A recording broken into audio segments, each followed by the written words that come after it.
Hi everyone, I'm Megan, and welcome to Word Crash, the game show where questionable plots compete for your vote to win a place in the Word Crash Hall of Infamy.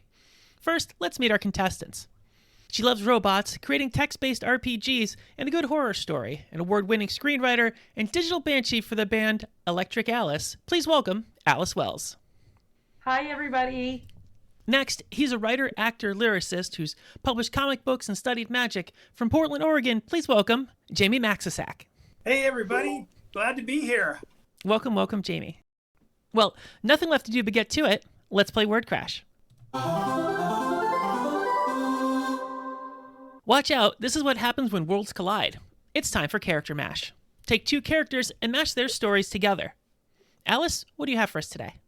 I have Alice from Brady Bunch meets Alice in Wonderland. Hilarity ensues when Sam the Butcher delivers a weird package of meat to Alice that reads "Eat Me," and it accidentally gets mixed into this week's meatloaf.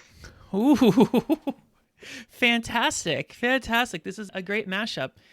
Wait. But you're Alice. So you have an Alice in Wonderland and Alice from the Brady Bunch. This is going to get very confusing, woman. For those people who haven't actually ever watched an episode of the Brady Bunch, can you describe the character Alice from the Brady Bunch for me?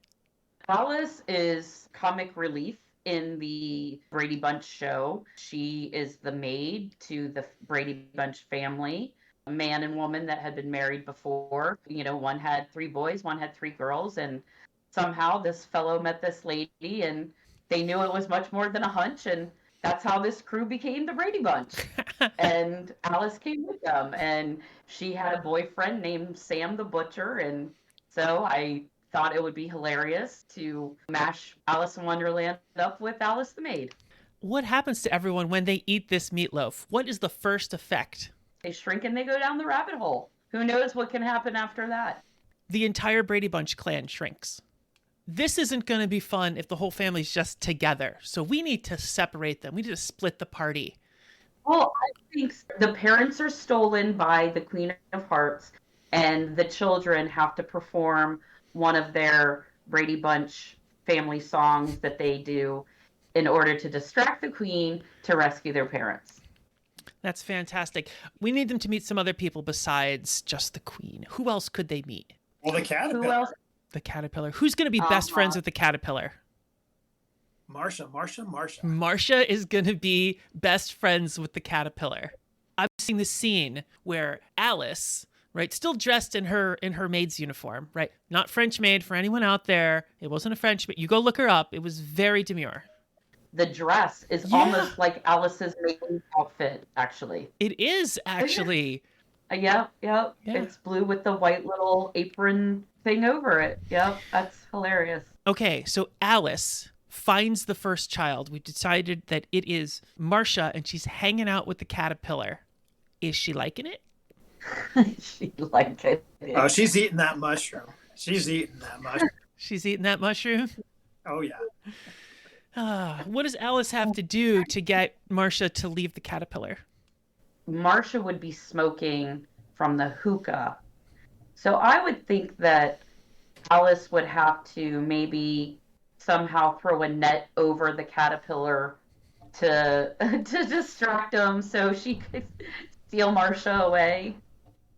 Ooh, wrap them up like a cocoon. Yeah. I was thinking butterfly net, but I like the wrap it up cocoon nut. She uses her Alice powers to knit a cocoon and throws it over the caterpillar. And then she can steal Marsha away, who's having just too fun of a time and doesn't need her parents anymore. Alice is escaping with this Marsha, who's still high as I'm sorry, still tripping balls. No, I'm sorry. Still quite intoxicated. Yeah. Who do they find next? Jamie, who do they find next? Oh, Tweedledee and Tweedledum. Tweedledee and Tweedledum. And who's hanging out with Tweedledee and Tweedledum? Oh, Greg. I can see him kind of banging the heads together. Boom. What does Alice have to do to get Greg to come along? I think Alice has to promise him that at the end, everybody will watch him do his concert, because he always wanted to be a rock star. I think Alice can convince him that at the end, he'll get to perform for the queen, and that's what he wants. So he'll come along pretty willingly. But Greg, there's a queen. You could perform for a queen. Wouldn't you want to perform for a queen? Oh, yeah. That sounds great. Bye, guys. And that's it. And Marcia's just like, Yep. Whoa, there's 6 of you. Who's next? I would go with Bobby and Cindy, and they meet the Mad Hatter. I think Bobby and Cindy would drive them so crazy that they go back to being normal. And then just be like, I'm off to go sell hats at my haberdashery. And he would just leave because he would just get so tired of them doing what they do. Because Cindy, was always the tattletale, and Bobby was always the hall monitor and stuff. So I think they would just badger the poor Mad Hatter until he went straight and had to leave. They out crazy the Mad Hatter. I love it. So when Alice gets there, he's like, take these kids, please. He's drove Exactly. straight.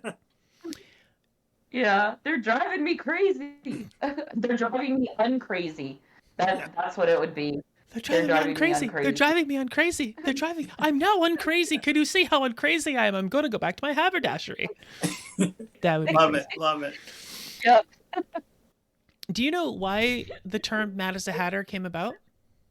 Probably because a haberdasher got sick and tired of making quarter and half sizes until they went crazy. Actually, it's because mercury was used in the forming of hats. And so basically they were getting mercury poisoning and they'd go nuts. And it was just something that happened to hatters. Yeah. So Mad as a Hatter. That is cool. Anyway, sorry. There's no time for education here. We got Bobby and Cindy, the youngest, who are having so much fun, and now they got to go because they're being told to go. They're not happy at all. Who's next? Yep. Jan would meet the Cheshire Cat. Are we going to get a scene of Jan with an unnaturally large smile? Yes. And then, of course, Jan would, just try to figure out what's going on because she, claims to be the smart one of the group. Mm-hmm. So she would be all over, okay, this is not really just floating here. It's attached to something we just can't see. And she would way overthink the whole thing. And then, of course, he'd show himself and she'd scream her head off. Oh, yes, she did do that scream. She was really good at that scream. She nailed it every time. Yeah. We've had Cindy and Bobby conquer the Mad Hatter. We've had Marcia embrace the hookah. And the mushrooms. So the last one would be Peter, and he would meet the White Rabbit. Peter, he didn't really have much going on, but I think his whole thing was just being stuck in the middle and being stuck between being a boy and a man. He would probably want to sit down and talk to the rabbit about time and how time passed, because the rabbit was always like, I'm late, I'm doing this, I'm doing that. So that's how I would see Peter, is talking to the White Rabbits. Maybe what happens is the rest of the gang comes along and they steal the White Rabbit's clock, and Peter takes it and runs off thinking that, maybe it will help him move into adulthood faster. And they could have a spin-off, Peter and the Rabbit, or just call it Peter Rabbit for short. See, every time we do this show, people are coming out with entire cinematic universes. This naturally happens. We've got all the ARC series, right, in the past shows. Now we're getting into the Rabbit-verse. Rabbit. Yep. I'd love to see a heart-to-heart talk between Peter and the Rabbit. Mr. Rabbit, have you thought about time? You're always in a rush to get places, and if you rush too long to get there, you're not going to enjoy the time you have. And the rabbit's like, whoa. Whoa. And then Marcia comes in. Whoa. Whoa, yes. Whoa. That whole stuck between boyhood and manhood. But you're rushing forever, and maybe it's not okay to rush. Maybe it's okay to enjoy being a kid. Because, he looks at this rabbit that's rushing everyone, doesn't have a life besides rushing. The White Rabbit has got to be the one that tells them how to get to the queen, right? Little chase happens, in some of the old movies where somebody be chasing somebody one way and then it goes crazy and then they're chasing the other person the other way. You mean Scooby-Doo? So The yes, Scooby-Doo like doors thing? Oh, yeah. exactly. A hilarity ensues with, them chasing the rabbit and the watch, and maybe then the rabbit's chasing them, or they go back to chasing the rabbit and then somehow, end up into Queen's chambers, and Mike and Carol Brady are tied up in a bunch of red rose vines. And the kids, they come in and the Queen yells for her guards, the knaves, to come in and grab them and wants to cut off their heads. And then they're like, no, we'll perform for you. They start performing Wait. I'm going to stop you right there. Which song are they going to perform? The Keep On. Okay. Sunshine Day. Sunshine Day. And the knaves and the Queen start dancing. The White Rabbit decides to help them out and unties the parent. When they do the ending number, they all dance off stage, all escape, and the White Rabbit joins them and then sits in a cage on Peter's dresser. And tarts for everyone. Alice would be back in the kitchen making tarts. End scene.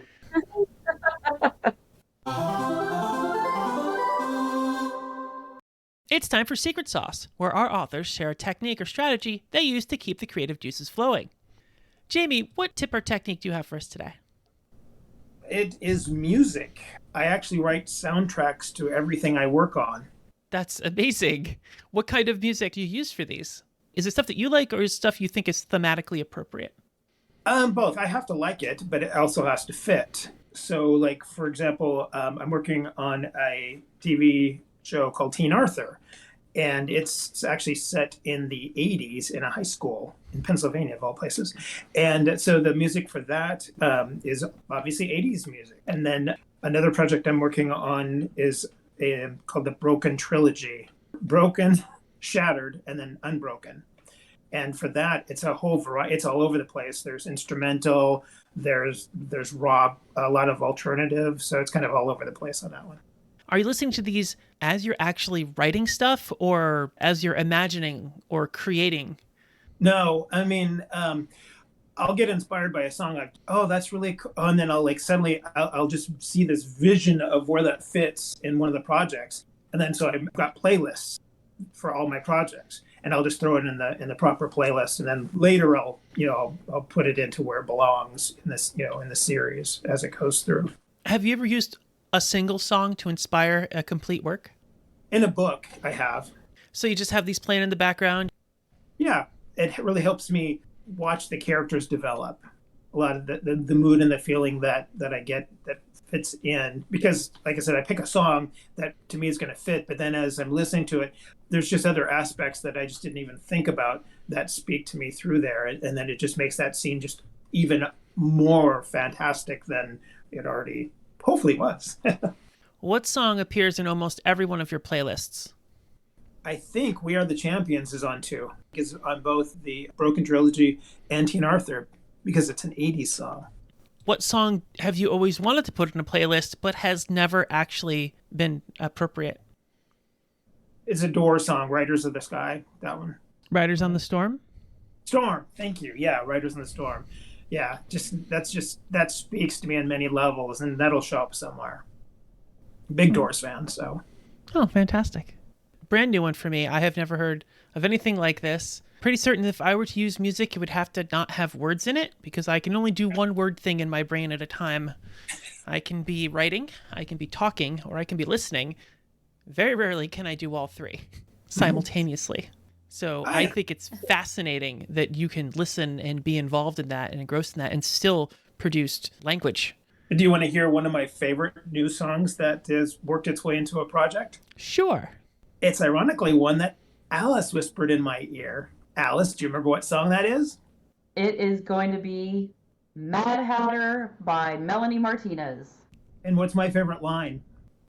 The thing about being crazy, all the best people are. I'll be the Mad Hatter. Yeah, thank you for that. Yeah.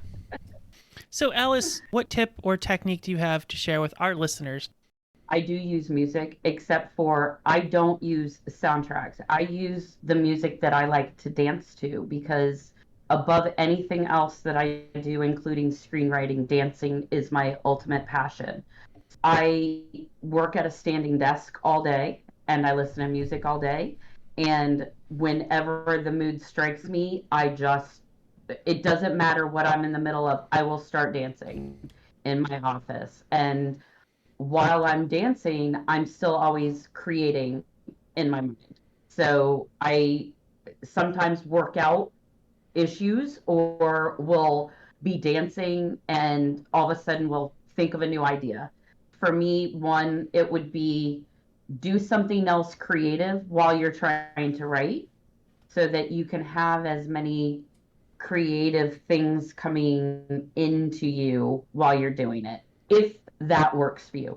It doesn't work for everybody. The other thing I would say is the best way to be a great screenwriter is don't write screenplays.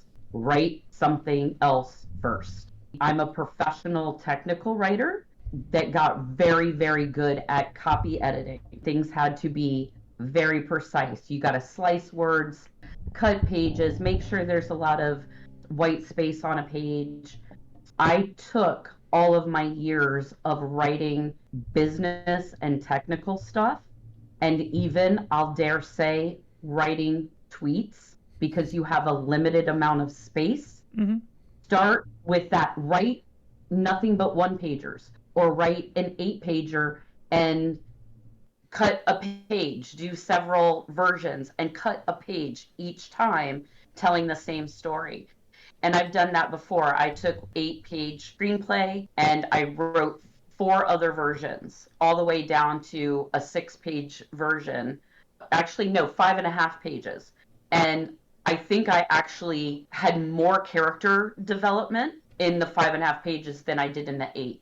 I'd also like to say that I just started writing this year, and I'm now a 15-time international award winner, including that 8-page short that I wrote.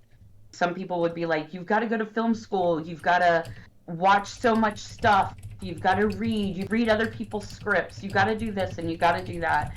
My advice is don't pigeonhole yourself into how everybody else does it. If outlining and character development and writing bios and writing log lines prevents you from getting your story out, don't do it. Just write. Let it come out naturally. I'm a stream of consciousness writer. I can tell you this is exactly what I'm going to write, and 5 minutes later it will be not what I just told you, but it will end up being better. And yeah, so that's how I write. Well, I write in a very similar manner. I used to describe myself as stream of consciousness. Other people have come to me and said, well, it's too organized for that. And I was like, okay, maybe, I guess. And so they doubted me. But then some other writers came along, actually on this show, and told me that there are 2 types of writers. There are pantsers and there are planners. Right? Planners need everything up front. They know what's going to happen. They have all their chapters mapped out. They have everything together. And then it's just putting in the prose. Right? That's just putting in the prose. They fill out their chapters and they're done. They're a planner. And then there's me, who's more like a pantser. I'm just going to wing it.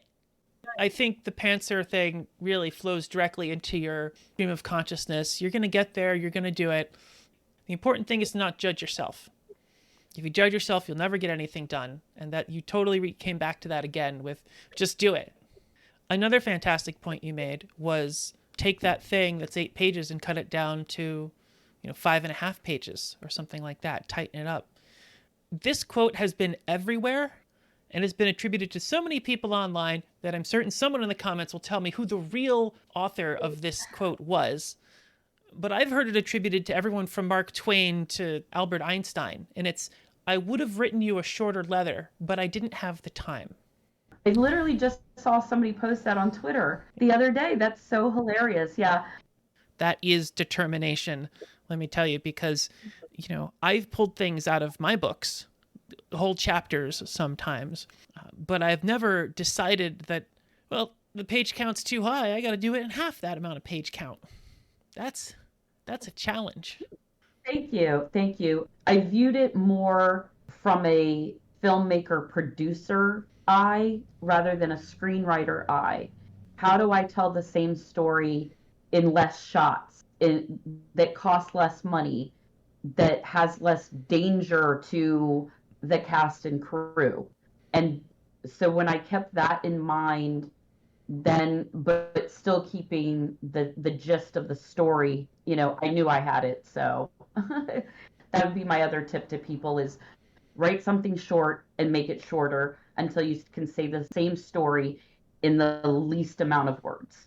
And what I did with the Broken trilogy is I went the complete other direction. Instead of just writing one, I ended up writing a trilogy. So I went completely opposite from what you suggested, but I like what you said. I like what you said too. I had a trilogy planned for plot lines. I got halfway through in the first book and published it. At that estimation, I had 5 more books to go. Yay! The thing was, it was only the first of 3 trilogies. So now I don't think I'll ever live to write them all.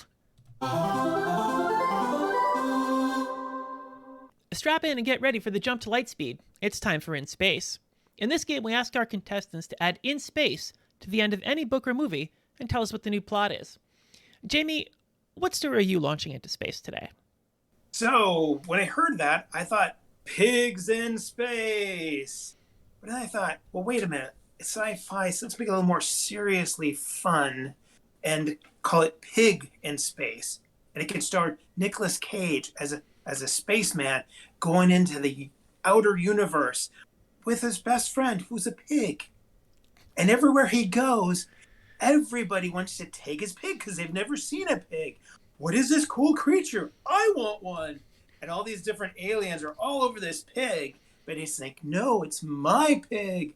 And yeah, so there it is.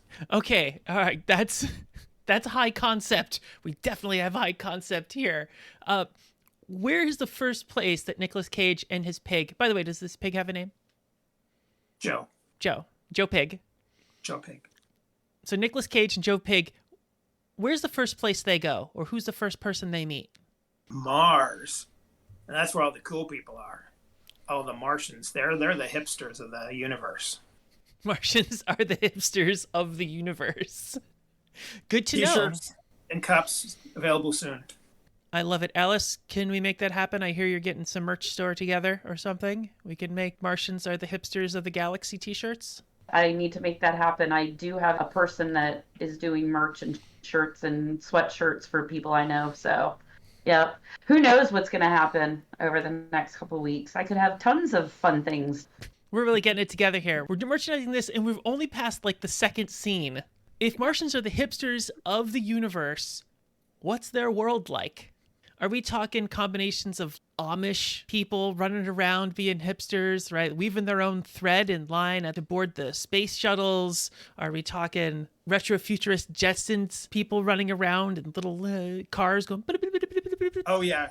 Far more Jetsons because they're the ones that are happening. That's where all the action is. You go to Mars, not for vacation, but for the fun. Alice, on this Martian planet, who wants to do what to poor Joe Pig? There's probably the bad hipster dude on Mars, and maybe he has read a book that someone from Earth left about pork barbecue. Oof. We're getting into the rough stuff right off the bat. Time for barbecue. What's this doofus's plan? He's going to get Nic Cage drunk on green Martian beer. It'll do the opposite to him because he's Nic Cage. So instead of getting him drunk, it actually gives him like superpowers. And he first passes out, but when he wakes up, he's got superpowers and he's got to go rescue the pig. And if you've seen any of Nic Cage's most recent movies, he's gone like extra Nic Cage. So he's definitely gonna come after these people, or these aliens. Well, technically he'd be the alien, so he's gonna go after the Martians. Oh, and save his pig. Okay, Jamie, Nicolas Cage saves Joe Pig. Where's the next place they're gonna visit? Jupiter. Jupiter. And what are the Jupiterians like? Jupiterians, they are not hipsters, but they are really, really cool in a very slow and methodical way.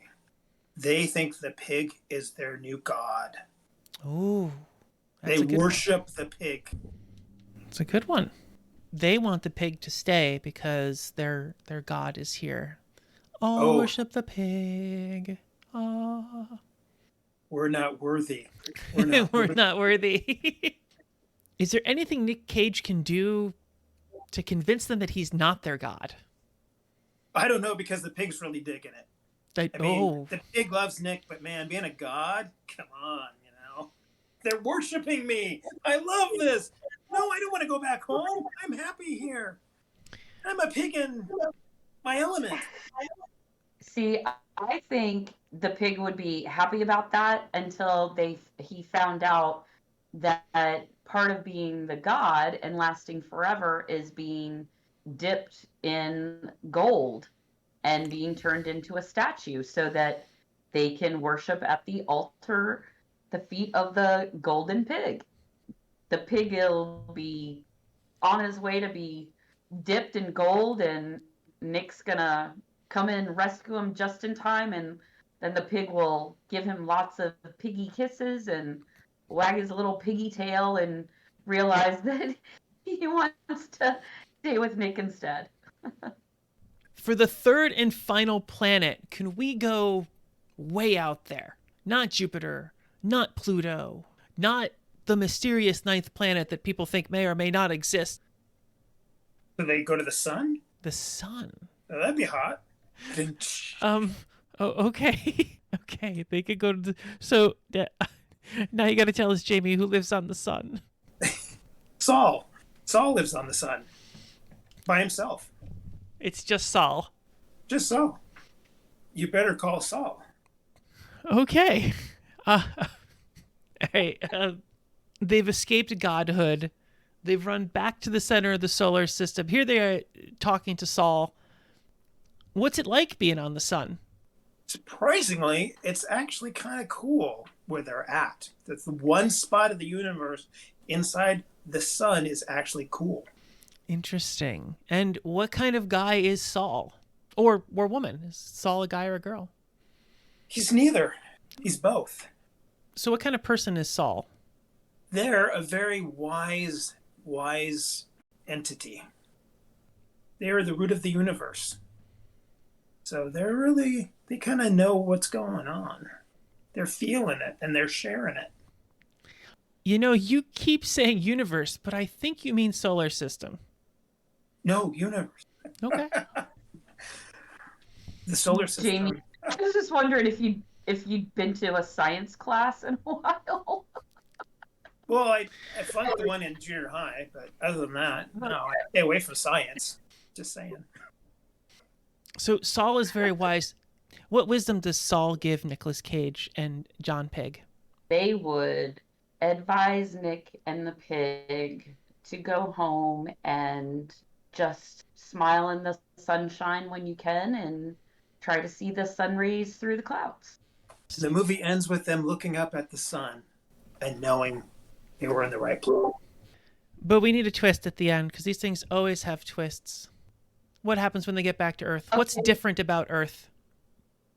I would say they come back and there's nothing but pigs and Nicolas Cage. An entire world of pigs. And just Nicolas Cage. And just Nicolas Cage. So... Yeah. Do the pigs, run the government? There's no government. It's just, an oasis world with nothing but pigs and Nicolas Cage. Okay. Fantastic. Fantastic. The world of pig. Oh, the world of pig. I like it. The sequel. We need to sell this movie to Hollywood so we can live high on the hog. Before we go, it's time to give our authors a chance to talk about what's new and exciting in their lives. Alice, what's going on? Thank you, Megan. So I have started a production company called Cordell Productions, and under that production company, we are filming our first TV pilot called John Sunshine's Lost Rock and Roll Tapes in January in Portland. And this is an award-winning horror, dark comedy, thriller rock mock that is set in 1976 and present day. We have gotten fantastic feedback. We're in pre-production. We're also accepting donations to offset some of the pre-production costs that we've already taken on. And we have a donation fundraiser page with all the information on Indiegogo.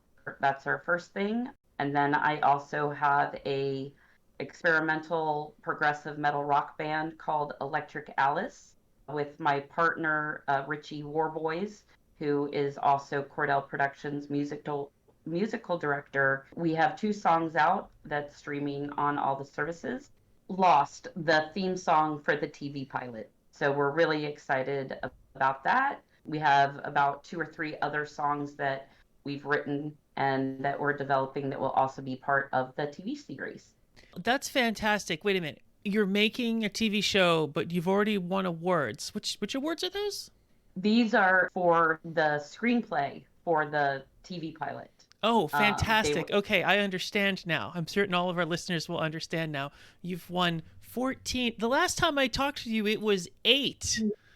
8 awards for your screenplay. Now it's 14. That is quite impressive. Thank you. Our number 13 win was Best Horror Screenplay at the LA Sci-Fi and Horror Film Festival. So we were very honored to win. And then we've won semifinals at the Portland Screenplay Awards earlier this year as well. So being local to Portland and filming in Portland, our director is from Portland, our DP's from Portland. So we're really excited to be part of the Portland filming community, especially the horror community, which is fantastic here. So that's what we've got going on. And you have a connection to one of our previous contestants, right? Luke Zawanziger? Yeah. Yes, Luke is our director for John Sunshine's Lost Rock and Roll Tapes. And I just met with him actually this week, I think we've had 9 hours worth of meetings, checking out different film locations. Then we're going to be filming right in Northeast at a great place called Video is the Future. And we're just really excited to be into pre-production and all that other amazing fun stuff that goes along with creating stuff. That is super exciting. And I wish you the best of luck with this. I can't wait to see the pilot, and I can't wait to see you all succeed at this because it is super exciting. Thank you. Thank you so much.